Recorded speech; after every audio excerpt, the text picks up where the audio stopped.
because you're the jokester from high school. There is always one. I'm a good guy.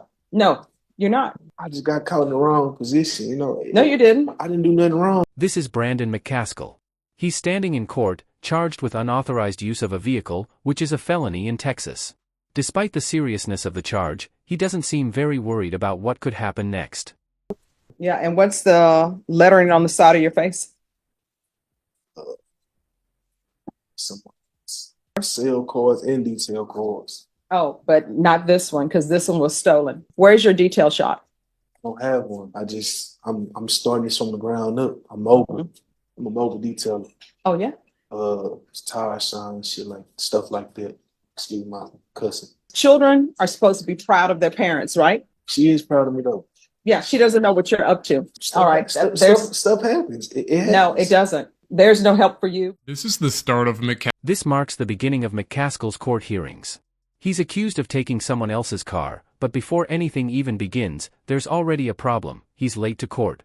The clerk calls his name, Brandon McCaskill. Brandon McCaskill. More than 30 minutes pass before he finally walks into the courtroom, wearing purple shorts. Hours later, after several other cases are heard, McCaskill's case is finally called, the last one before the court breaks for lunch. Brandon McCaskill. He's in shorts. Okay. Hello. Jobs for the shorts. I apologize. All right. So, that's not appropriate attire. I have nothing else. I apologize. Okay. I haven't been in court so long. I don't keep forgetting. Winter does happen. Winter is coming. So you got to make sure you at least have one pair of pants. And for court, this is the thing. And I would always tell my client this all the time. You don't have to wear a suit and tie. If you have one, great. I would always try to make sure my clients had a suit and tie, but it's not 100% necessary. But you do need to have long pants. All right. So today's plea deadline date. Yes, Judge, we've reached a plea agreement. We just now got the paperwork. All right. We were going to ask if we could recall it tomorrow for the plea We can do it this afternoon. in shorts. Yes. Okay. All right. I'll see y'all back here at 1:30. Okay. 2 hours later, McCaskill returns to the courtroom for his plea hearing. The charge he's facing carries a possible sentence of up to 2 years in a Texas state jail facility. As the hearing begins, his attitude and behavior start to stand out, and it quickly becomes clear that he isn't taking the situation as seriously as the court might expect. McCaskill. And are you Mr. McCaskill? Yes, ma'am.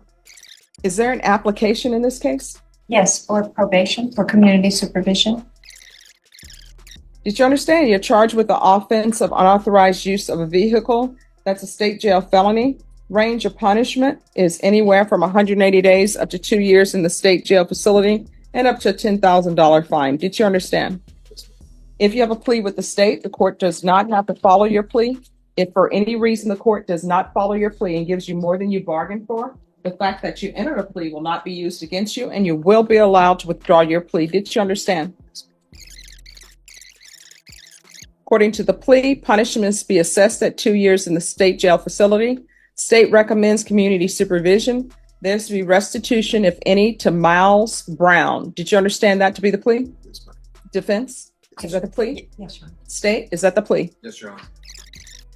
Outside the agreement, the state is recommending that your community supervision be for a term of 3 years. There'll be a TAP evaluation, 150 hours of community service restitution, no contact with Miles Brown, and the anti-theft course. Then to the offenses charged, how do you plead? Guilty, not guilty, or no contest? Contents. State any evidence? Same with Exhibit 1 and attachments, Your Honor. Any objection? No objection. You may compare in states exhibits 1 and attachments. The court will find there is sufficient evidence to find you guilty, and the court will find you guilty. Are you proceeding with sentencing? Yes, Judge. Anything you wish to say on behalf of your client? It's just that we would ask that you follow the plea agreement. My client has an 8-year-old daughter and a wife that he supports. He works as a car detailer. So we would just ask that you follow the agreement. Okay. What's your street name? No. That's not what you said in the police report. You said P1 stated that he didn't know Wood's real name and stated that some, I don't know why people are still using the N-word, don't want their name to be known. You feel me? And I respect it. I go by a street name and he go by a street name. That's what we do. So what's your street I don't name? know by street name, so I don't know why I was in the report. All right, and what's the 100 on your hand about? It's 100. No, what does that mean, you're 100? It's just authentic, you know. It's old. This is old. It's what? It's old. It's old. It really has no significant meaning. So why would you tattoo 100 on your hand and it has no significant I meaning? mean, it does, but it's not. It's just me. You know what I'm saying? Yeah, and what's the lettering on the side of your face? Some words. Hmm? Some words. Yeah, what are the words? Against all odds. All right, and what's the tattoo in the center of your forehead about? It's a broken heart. All right, and what's the other one? Blessed. And what's the neck tattoo about? It's just some initials. And what's on the other hand? It's just a bomb. It ain't nothing. And what's the initials on your hand? My partner that got killed. Just in remembrance of my partner that got killed. So how did he get killed? Gun violence. And why are you riding around with a gun in the vehicle? All right, that's what the police report says. I'll be charged with a gun. So your 8-year-old that you're so concerned about now, but you were not concerned about when you were riding around in the vehicle, where's your 8-year-old? She's at home right now. With Like who? safe and sound. With who? With my wife. She's good. Now, what does that mean, she good? So here's the thing. You're in a court of law, Yes, ma'am. so don't do the slang with me Yes, because it will not register with me, and it will not register with me purposely on my part. Yes, ma'am. So your 8-year-old daughter is with, you say, your wife? Yes, ma'am. So you all are legally married. No. So that's not your wife. So let's start there. You're not legally married, so that's not your wife. That's the mother of your child. Yes, ma'am. You, for some reason, felt she was not worthy to be blessed with a marriage with you. Because did you ask her to marry you? That would be a no. So don't be coming into court using your wife, who is not your wife, and your daughter to play on sympathy of the court. Right. Most So definitely. that's not, let's start with, that's not your wife. That's the mother of your child. And does she have employment? Yes, ma'am. All right. And she's always had employment. Yes, ma'am. And you have not always had employment. I have. No. Yes, ma'am. I have. And so you're saying you're supporting your wife and your daughter on a salary of detailing cars? Sale cars and detail cars. Oh, but not this one, because this one was stolen. So where do you sell and detail It cars? wasn't my vehicle. I was detailing the vehicle and I got in the situation I'm in now. All right. What I can Sell tell my you vehicle. is nowhere in this police report, many things were said, Yes, ma'am. but nowhere in this police report do you say that you were detailing that vehicle. You said that Woods loaned that vehicle to you. No, I said I was detailing the vehicle for him. I don't know why they didn't put it in a police report, Mm-hmm.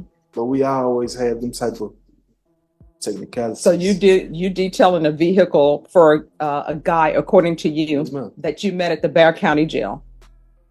Yeah. Okay. So where is your shop? That's like if I met you and You will not, let me just tell you, you will not be meeting me at the Bear County Jail unless you're a client and I'm an attorney, or unless I'm going to the Bear County Jail to speak to inmates for whatever reason.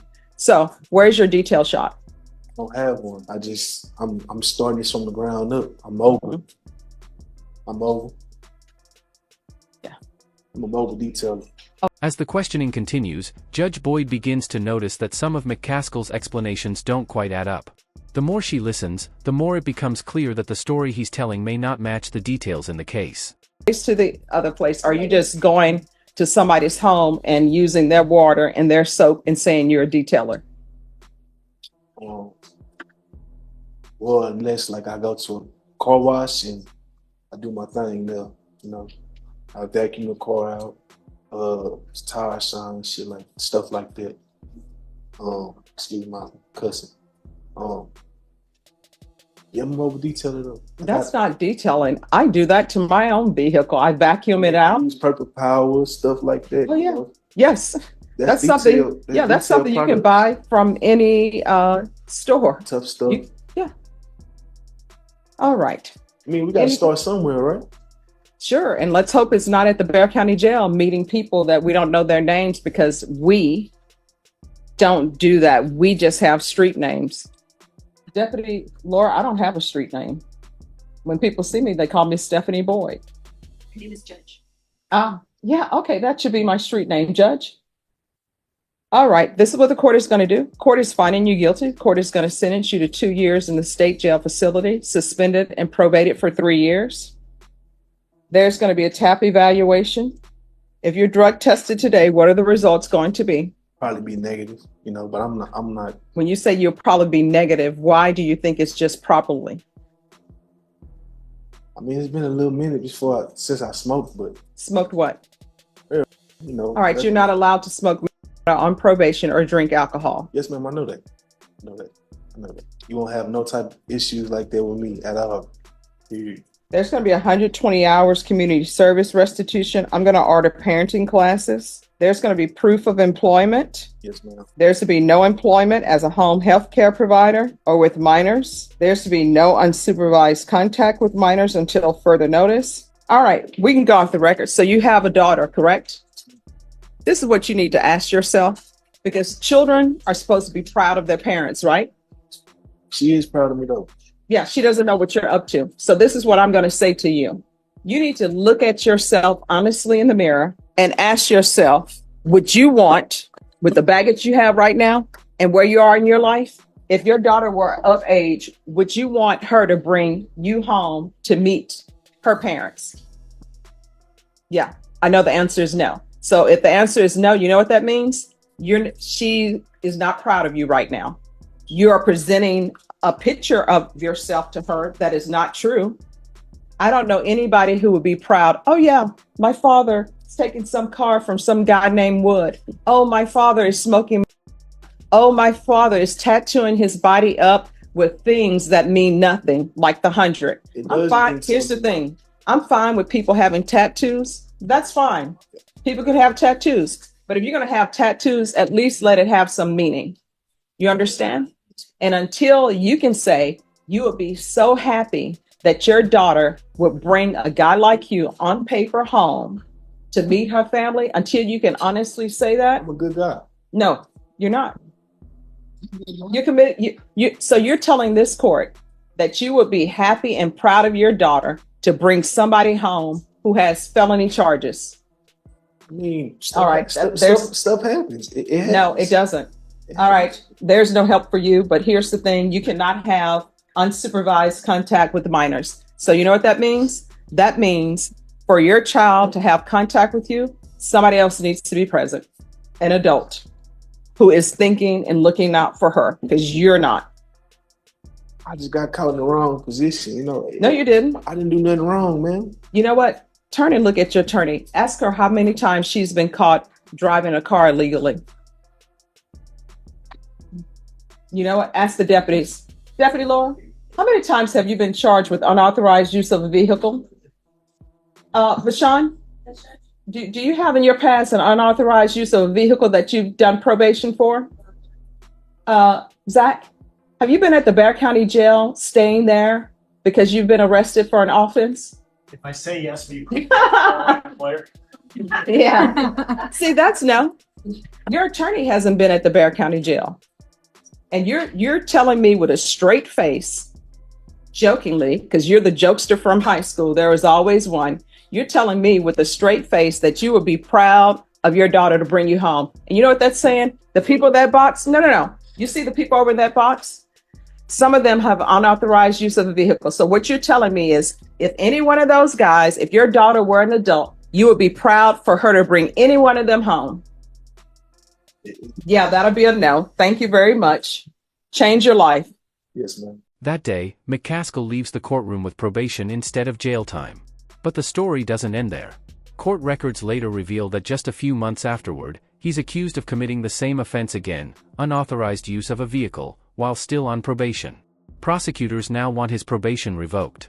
When he returns to court for the new hearing, the pattern continues. He's late again. The judge calls his name multiple times: Brandon McCaskill, Brandon James McCaskill, Brandon McCaskill. With no response, the court moves on to other cases. Later that afternoon, when his case is called again, the judge is clearly not pleased. Happy about it. Good morning. Brandon, This is about him. All right, so we have an offer now. We're asking for one reset and we're going to come back and I believe accept the offer at the next reset. all right, how much time are you asking? 30 days. All right, Ms. Ferguson. Maybe 40. All right, Ms. Ferguson, if I can have a 30-day reset. All right, so here's the thing. Court starts in here at 9 a.m. You need to be on time at 9 a.m. Yes. You understand? All right, Norma, if you're given the reset form, once you sign that, you're excused. Thank you, Judge. You're welcome. Here, Thank you Brandon. so much. You're welcome. The judge resets the case for The judge agrees to reset the case for about 30 days, giving McCaskill another chance to return and deal with the charges. But when the next hearing date arrives, he doesn't appear in court at all. James McCaskill. Brendan James McCaskill. after Because McCaskill fails to show up, the judge issues a bench warrant for his arrest. Months later, on January 21, 2026, he is finally arrested on that warrant. Shortly afterward, he appears back in court again, this time on February 9th, to address the situation. Down. He's hiding, not hiding, but Oh. he's sitting there. He didn't, I don't want to say hiding like. All right, hiding. Brendan McCaskill, He's here. come down, please. You just can't see him. He's out of your line of sight. I should have All right. said, not hiding with And the I'm back. not wearing glasses at this time, so let me put those on. There you go. So one of these is for the motion to revoke, correct? Yes, Judge. And the other one is for a new case? Yes, it's a 25 CR 008059. Court is calling 2024 CR 4372 and 2025 CR 008059 State versus Brandon McCaskill. And are you Mr. McCaskill? All right, defense, you filed 2 motions requesting that a bond be set in each of the cause numbers. Is that correct? Yes, Your Honor. All right, is there a proposed agreement? Yes, Your Honor. And under the 4372 number, what is the proposed agreement? 40,000. And in the 8059, what is the proposed agreement? 20,000. I'm sorry, 20. is either party asking for conditions? No, Judge. Just for him to comply with the go back to probation and comply with probation and the conditions of probation while we're working on the resolution of his matters. All right, you want to raise your right hand for me, please? Do you solemnly swear and affirm that the testimony you give will be the truth and nothing but the truth, so help you God? Yes. All right, you can lower your hand. The questions I'm going to ask you are not about either one of the cases. It's just questions so I can make a determination on the appropriate bond to be set for you and appropriate conditions. Yes, ma'am. So, in the past, have you ever had any type of mental health diagnosis? All right. Have you in the past ever been required to take any medications for mental health? All right. In the past, have you ever used any type of controlled substance? As far as like, Cocaine, meth? Okay. not Okay. no hard drugs at all. Marijuana is like, All right. Anything other than marijuana in the past? All right. This is what the court will do. The court will set your bond and cause number 2024 CR 4372 to $40,000. The court will order regular UAs and the fees will be waived. And cause number 2025 CR 008059, the court will set your bond at $20,000 and the court will order regular UAs, waive fees. All right, so is this going to, we're off the record, is this going to be a contested MTR? I don't believe so. I think we're going to, no, I don't believe it's going to be contested. On this case, as you bring it back in 14 days. All right, we'll see you back on February 23rd. Norma, he'll need a reset, please. Yep. You're welcome. Oh, you too. McCaskill returns to court once more on February 23rd, this time actually making it to the hearing. After a brief off-camera discussion with the judge, the case is reset again. The next major court date is scheduled for April 29th, when a jury will determine the outcome of the new charges and whether McCaskill will end up serving time in a Texas state jail facility. If you want to find out what happens next in McCaskill's case, be sure to subscribe so you don't miss the follow-up.